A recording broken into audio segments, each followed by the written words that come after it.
What's going on, champs and champettes? It's FireMonkey here, and originally when I started recording this video, I was going to be talking about new jam tracks coming to Fortnite Festival, such as for the new season and everything else. However, we just got some pretty interesting news dropped out of nowhere, so instead we're going to completely shift gears to talking about this other topic. So at the start of the video here, I just want to go ahead and tell you what that original video was going to be, because it won't really be that useful after today. The new jam track this week is going to be Pin Pineapple Apple Pin, which is very interesting to see coming to the game. And then also via Beast FN Creative over on social media, we know that the new jam tracks for Season 11 of Fortnite Festival are the Epic Games original ones are going to be Friendly Fire, On and On Remix, and Ride. But with that said, what is the big topic that made me completely shift everything into just turning that into like a little 40-second segment?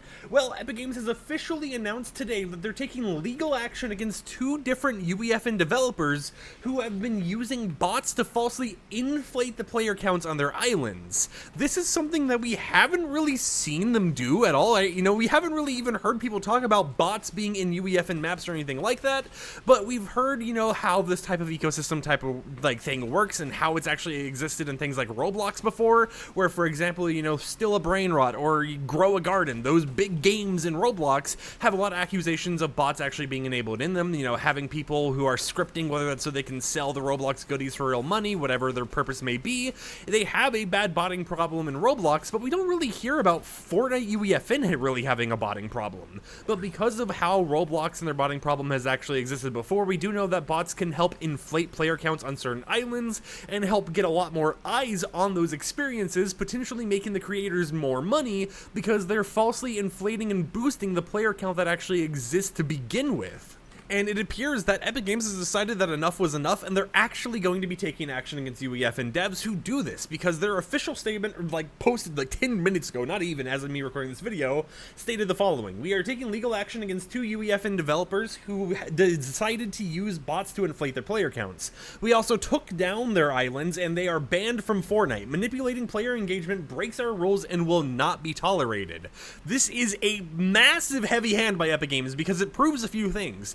If you try gaming their ecosystem with stuff like having bots inflating your UEFN experiences or creative maps so that more people play it and you make more money, you're not just going to potentially face legal action where Epic Games sues you, but you'll also potentially be facing other actions such as getting your islands removed from your account, getting your entire account and all your purchases on the game banned from Fortnite permanently, and so many other things. And I think that this is a actual real good step forwards to what I want to see from the future of Epic Games' ecosystem with UEFN and everything else they're doing, because it shows that while other experiences like Roblox may have a botting problem, Epic Games doesn't want their experience to be muddled down or have bad experiences hyped up by them having bots, engage with these fake experiences. They want to make sure that the maps that are popular in UEFN are popular in UEFN because people actually want to play it, and not because someone decided, this is a great way of the game to ecosystem and actually get myself a lot of money, right? So it's going to be interesting to see how they continue to track different bots being enabled in experiences, who gets marked as a bot and who doesn't, because what counts as a bot? Is using, are the people, for example, who might AFK macro something for XP, is that actually botting? Now, I know macroing is already against Fortnite's TOS, so you shouldn't be doing that anyways, but are people who maybe have a rubber band on their controller or something so that they don't get detected as AFKing while trying to get XP on one of these experiences, do they get counted as a bot? Does Epic Games check for external programs, like scripts running on the computer or something, or if a lot of the logged in accounts are from a similar IP address? How do they actually go about detecting these bots, and how are they going to continue protecting the UEFN ecosystem in the future by banning these bot accounts, banning the people who are actually abusing bots in their experiences, and making sure that this can't continue to be a thing in the game? And it also makes me wonder, what if there's beef between two UEFN developers or something, right? Let's say Studio 1 has issues with Studio 2 taking their player count or something, so they bought the studio that they don't like's games, so that Epic Games ends up banning the studio devs, so that it's hey, look, you were botting your experience, we have to ban you so that you don't bot our game or whatever, so you follow our ecosystem or whatever. What if other people are actually the ones botting it, and you know, it's just them trying to get an advantage by making sure the competition is quite literally removed from the game entirely? I don't know, maybe that's like a very crazy conspiracy theory type thing, but it is still something I thought was interesting to think about, and I'd love to hear your comments in the description down below. What do you think about this situation? What do you think about Epic Games actually banning people who are botting their experiences? Do you think it's a good thing, or do you think it could be a little bit concerning depending on how they actually detect who is and isn't a bot, and how they detect if the people with the botted experiences are actually botting their own experiences or not?